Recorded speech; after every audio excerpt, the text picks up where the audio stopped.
தமிழகம் எங்கும் Max Gold cash for your gold. Max Gold நீங்க தங்க மட்டும் இல்லைங்க, பிளாட்டினம், டைமண்ட், சில்வர், ரூபினி எதை வேணாலும் விற்கலாம். உங்களுக்கான பணம் ரொக்கமா கையிலயோ இல்லைன்னா பேங்க் அக்கௌண்ட்லயோ உடனடியாக செலுத்திடுவாங்க. மார்க்கெட் மதிப்பை விட 100 ரூபாய் ஒரு கிராமுக்கு உங்களுக்கு கூடுதலாக கிடைக்கும். தமிழ்நாடு முழுக்க டோர் ஸ்டெப் சர்வீஸும் இவங்க ப்ரொவைட் பண்றாங்க. உங்களுக்கு கோல்ட விற்கணும்னு அதுக்கு ஒரே ஒரு பெஸ்ட் பிளேஸ் மேக்ஸ் கோல்டு தான். கால் 04445454545. வணக்கம். Big topic with Karthik Mayakumar. இந்த போரை நிறுத்துறதுக்கு ஈரான் தயாரா இருக்கு. ஆனா ஈரான் முன்வைக்கிற 3 கண்டிஷன்ஸை அமெரிக்கா எடுத்துக்கணுமே, அவங்க தயாராக இல்லை. இதனால அந்த கான்ஃப்ளிக்ட் வந்து பெருசாக போயிட்டுருக்கு. அது என்ன 3 கண்டிஷன்ஸ், அதை பற்றி பார்க்க போகிறோம். இந்த ஈரான் கான்ஃப்ளிக்டோட அடுத்த கட்ட அப்டேட்ஸை பற்றி தெரிஞ்சுக்க போகிற நிகழ்ச்சியில் போகலாம்.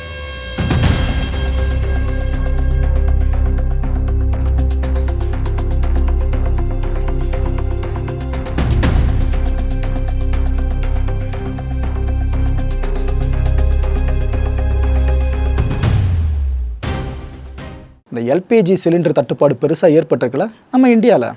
இதை நீங்கள் நம்பலாங்க.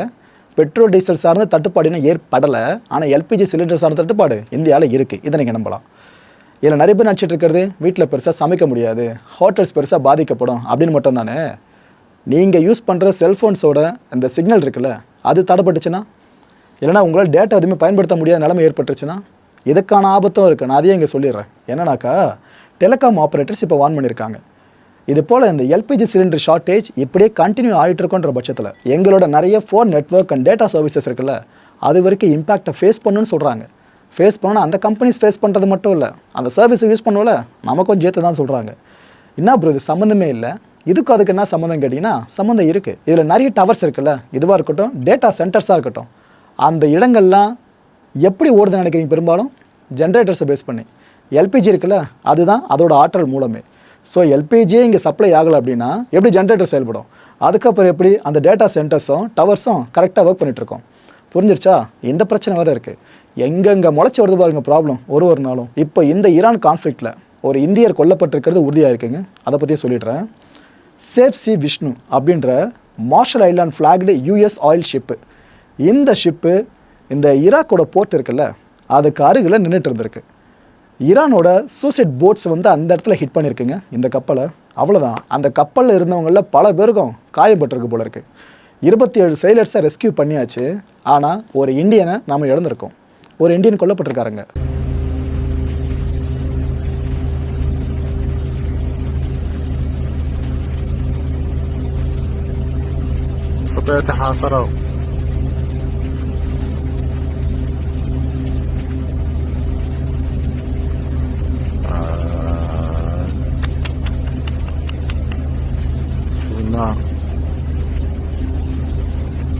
طبعا هذا نستفيد كثير مو وحده ولد.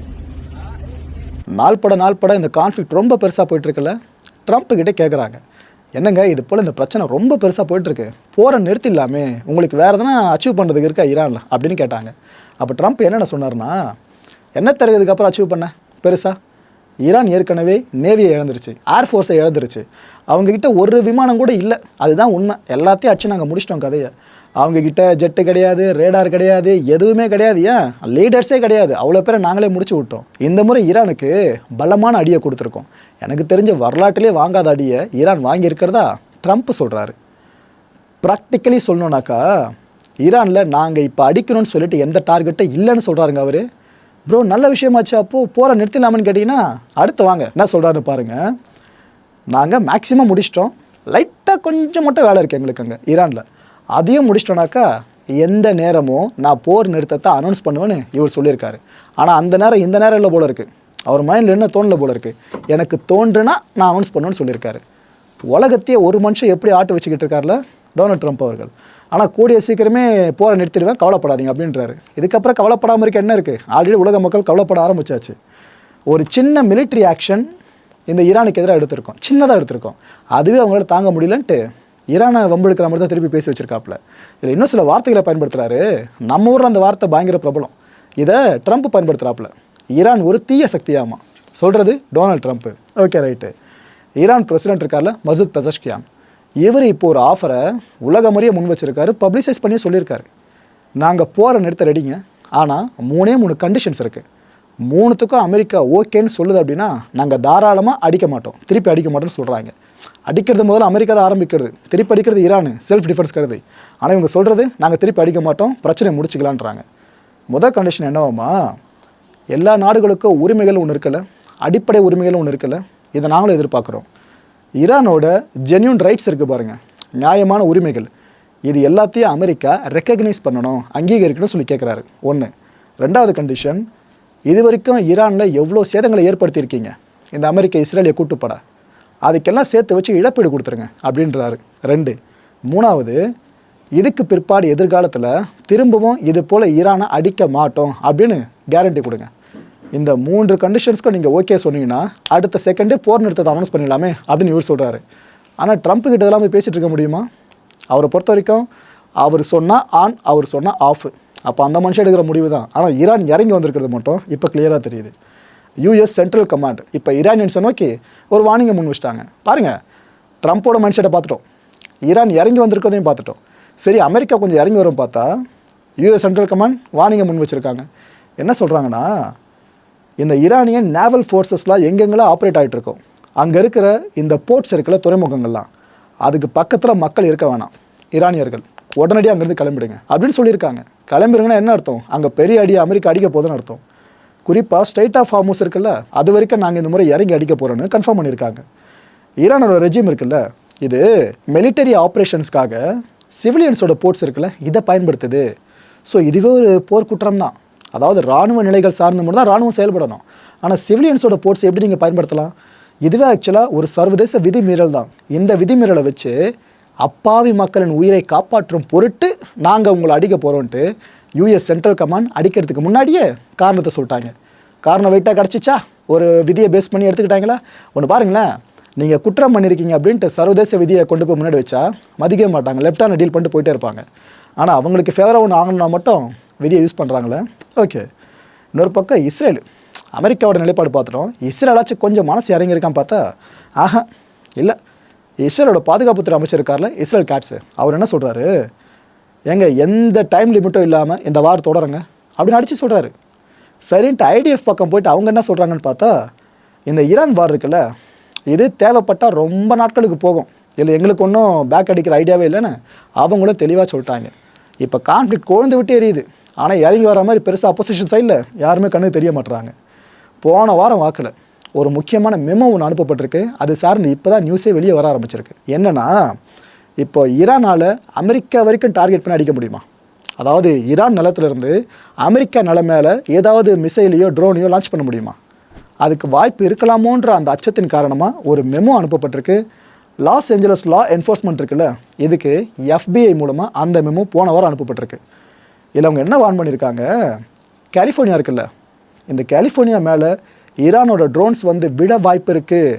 அவங்க பண்ண போகிறாங்கன்னு சொல்ல, ஆனால் பண்ணிட்டாங்கன்னா கடலை பயன்படுத்தி அங்கேருந்த ட்ரோன்ஸ் அவங்க லான்ச் பண்ணுற மாதிரி இருந்துச்சுனாக்கா என்ன பண்ணுறது?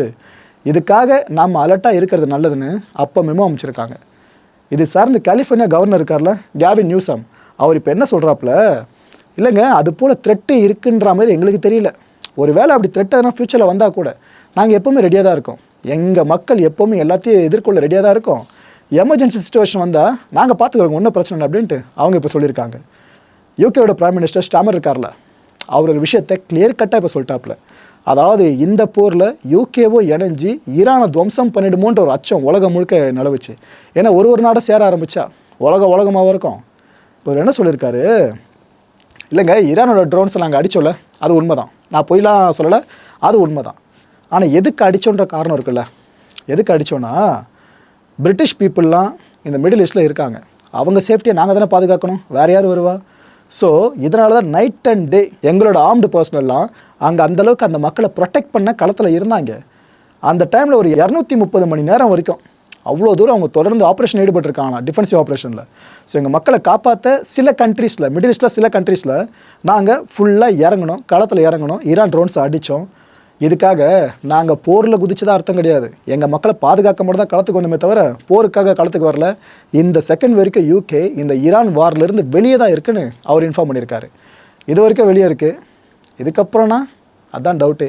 ஸோ இதுக்கு தான் மக்களை சொல்கிறேன், இந்த போரை நிறுத்தாமல் தாமதிக்கிற ஒரு மணி நேரமும் உலக அமைதிக்கே பாதிப்பு தான். ஐநா பாதுகாப்பு சபையில் பஹ்ரைன் இருக்குல்ல, இந்த கான்ஃப்ளிக்டில் சிவிலியன் இருந்த பஹ்ரைன் ஈரான் கிட்ட சம்மடி வாங்கிட்டு இருக்கு பாருங்க. அந்த நாட்டை பார்த்தா நமக்கே பாவமாக தான் இருக்கும். அப்போ ஏற்பட்ட பஹ்ரைன் கல்ஃப் டிராஃப்ட் ரெசல்யூஷன் ஒன்று தான் கொண்டு வந்தாங்க. அதாவது வரைவு தீர்மானம்னு தமிழில் சொல்லுவோம். இந்த கல்ஃப் இஷ்யூஸ் சார்ந்த கல்ஃப் கண்ட்ரிஸ்லாம் சேர்த்து வச்சு அவங்க அந்த ரெசல்யூஷனை கொண்டு வந்தாங்க.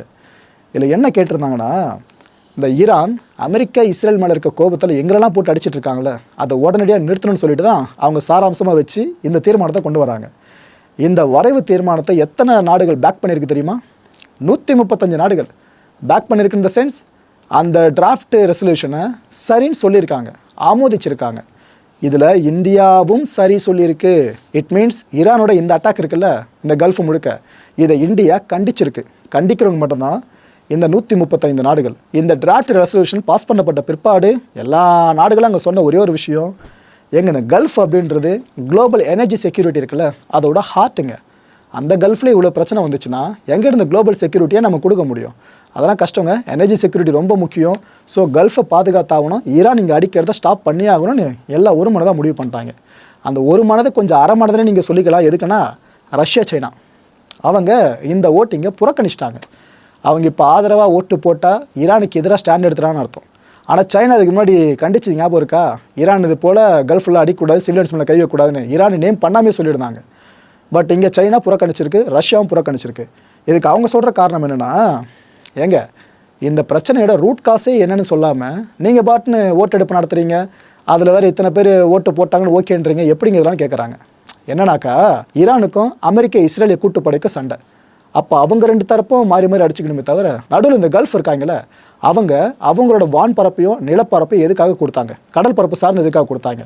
ஸோ இதனால தானே ஈரான் ட்ரிகராக இருக்குது. அப்போ அதே நீங்கள் ரெசல்யூஷனை கொண்டு வரணும்ல, அதை மறைச்சிட்டு வெறும் ஈரானை மட்டும் ப்ளேம் பண்ணுற மாதிரி கொண்டு வரீங்களே, அதனால தான் இதை நாங்கள் புறக்கணிக்கிறோம் அப்படின்ட்டு ரஷ்யா சைனா சொல்லியிருக்கேன். இதுவும் நியாயமாக யோசிக்கிற மாதிரி தான் இருக்குல்ல. ஆனால் அதுக்காக சிவிலியன்ஸ் மேலே கை வைக்கிறது யார் பண்ணாலும் தப்பு தான். துபாய், பரிதாபம் துபாய். பல பேருக்கு கனவாக இருக்கும் இங்கே போய்ட்டு என்ஜாய் பண்ணோன்னு. ஆனால் இதுக்கப்புறம் போவாங்களான்னு தெரியல. துபாய் திரும்ப அட்டாக்கு உட்படுத்தப்பட்டுருக்கு. இந்த முறை என்ன இருக்குது, இந்த க்ரீக் ஹார்பர் இருக்குல்ல, கரெக்டாக இந்த துபாய் இன்டர்நேஷனல் ஏர்போர்ட் இருக்குது பாருங்கள், அங்கேருந்து அப்ராக்ஸாக இன்னும் ஒரு 8 கிலோமீட்டர் டிஸ்டன்ஸ் தான் இருக்கும் இந்த ரெசிடென்ஷியல் அப்பார்ட்மெண்ட். இங்கே இது மேலே ட்ரோன் வந்து விழுந்திருக்குங்க. அவ்வளோ பெரிய அப்பார்ட்மெண்ட்டு ட்ரோன் வந்து விழுந்திருக்கு. அத்தாரிட்டிஸ் என்ன சொல்கிறாங்க, ஆமாங்க முதல்ல தீ பரபரன்னு பற்றிக்கிச்சு, அதுக்கப்புறம் எல்லாத்தையும் கண்ட்ரோலில் கொண்டு வந்துட்டோம், இப்போ வரைக்கும் கண்ட்ரோலில் தான் வச்சுருக்கோம். ஆனால் ஒன்று நாங்கள் மக்கள்கிட்ட கேட்டுக்கிறோம், தயவு செஞ்சு எல்லாருமே சேஃபாக இருங்க. இந்த நேரத்தில் நீங்கள் உங்களோட உடைமைகளே உயிரையும் பாதுகாத்துங்க, அரசு முன்வைக்கிற கைடன்ஸை ஃபாலோ பண்ணி நடங்கன்னு கேட்டிருக்காங்க. இந்த அனர்த்தத்தில் யாருக்கும் காயம் படலைன்ற நல்ல விஷயத்தையும் அந்த அத்தாரிட்டி சொல்லியிருக்காங்க. ஸோ ரெசிடென்ட் சேஃபாக இருக்கணும் ஒன்று, இதுக்கப்புறம் தான் அனர்த்தம் நடக்குதுனாக்கா மக்கள் எச்சரிக்கையாக இருக்கணும் 2, உஷாராக இருங்க துபாய் மக்கள். இதில் இன்னொரு விஷயத்தை கவனிச்சிருங்க. ஆக்சுவலாக இந்த ட்ரோன் வந்து அங்கே ஒரு பிரச்சனை ஏற்படுத்துச்சுல, எங்கே இருந்து இந்த ட்ரோன் வந்துச்சுன்றதை பற்றி இன்னும் தெளிவான நிலைப்பாடு இல்லை மக்களே. வெரிஃபைடாக இன்ஃபர்மேஷன் வரல, வந்ததுக்கப்புறம் நம்ம அதுவும் பேசுவோம். ஏன்னா எல்லாரும் பொதுவாக நம்புறது துபாயில் பச்சை யார் அடிக்க போகிறா, ஈரான் தான் சொல்லுவோம். ஆனால் ஈரான் இன்னும் கிளைம் பண்ணல இந்த விஷயம் சம்மந்தமாக. கிளைம் பண்ணதுக்கப்புறம் அதை பற்றி பேசுவோம். ஆனால் துபாய் அரசு இப்போ இன்வெஸ்டிகேஷன் ஆரம்பிச்சிட்டாங்க, எப்படி இந்த ட்ரோன் எங்கேருந்து வந்துச்சு, யார் அடிச்சிருக்காங்கன்னு.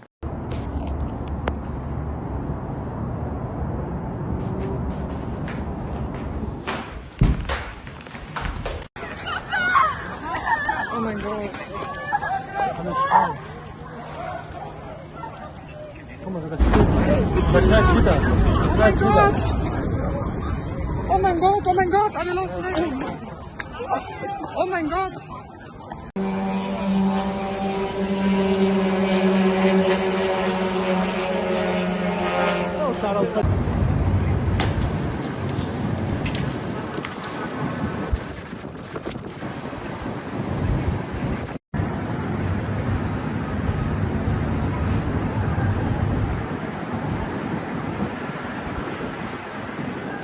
துபாய்னு சொல்லிட்டாலே தமிழ்நாட்டில் இருக்கிற தமிழ் சினிமா ரசிகர்களுக்கு ஒரு பேர் நல்ல ஞாபகத்துக்கு வந்துடும், அஜித் அவர்கள்.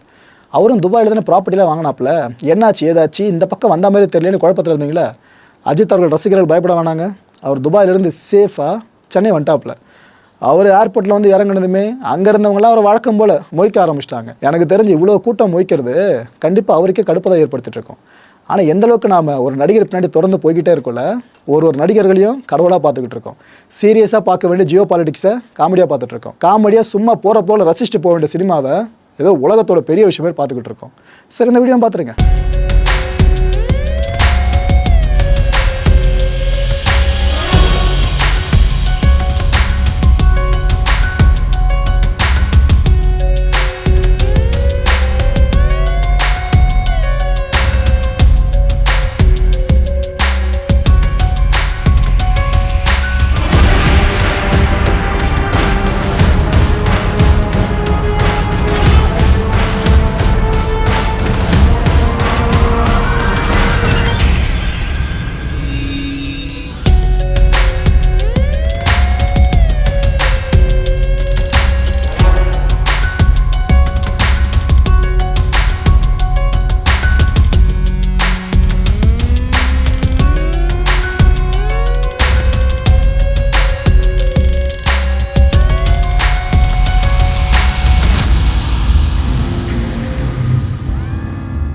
மக்களை இந்த கான்டென்ட்டை பொறுத்த வரைக்கும் என் மனசில் ஒரு வினா இருக்க முடிஞ்ச அதுக்கான பதில்களை கீழே கமெண்ட் செக்ஷனில் கமெண்ட் லீவ் பண்ணுங்கள். யாரு தான் உண்மையான தீய சக்தி, உண்மையான தூய சக்தி இந்த ஜியோ பாலிடிக்ஸை பொறுத்த வரைக்கும்? அடுத்த நிகழ்ச்சி சந்திக்கலாம். நன்றி, வணக்கம். தமிழகம் எங்கும் Max Gold, cash for your gold. Max Gold நீங்க தங்க மட்டும் இல்லைங்க, பிளாட்டினம், டைமண்ட், சில்வர், ரூபினி எதை வேணாலும் விற்கலாம். உங்களுக்கான பணம் ரொக்கமா கையிலயோ இல்லைன்னா பேங்க் அக்கௌண்ட்லயோ உடனடியாக செலுத்திடுவாங்க. மார்க்கெட் மதிப்பை விட 100 ரூபாய் ஒரு கிராமுக்கு உங்களுக்கு கூடுதலா கிடைக்கும். தமிழ்நாடு முழுக்க டோர் ஸ்டெப் சர்வீஸை இவங்க ப்ரொவைட் பண்றாங்க. உங்களுக்கு கோல்டை விற்கணும்னு அதுக்கு ஒரே ஒரு பெஸ்ட் பிளேஸ் மேக்ஸ் கோல்டு தான். கால் 04445454545. என் அன்பார்ந்த மாயம் ஸ்டுடியோஸ் நேயர்களே, மாயம் பக்தின்னு ஆன்மீகத்துக்காக பிரத்யேகமா ஒரு சேனலை கொண்டு வந்திருக்கோம். மறக்காம சப்ஸ்கிரைப் பண்ணி அந்த சேனலுக்கு உங்களோட ஆதரவை மனப்பூர்வமா தெரிவிங்க. வணக்கம் மாயம் ஸ்டுடியோஸ் நண்பர்களே. மாயம் ட்ரெண்ட்ஸ் அப்படின்ற ஒரு புதிய ஃபேஸ்புக் பேஜை ஓப்பன் பண்ணியிருக்கோம்.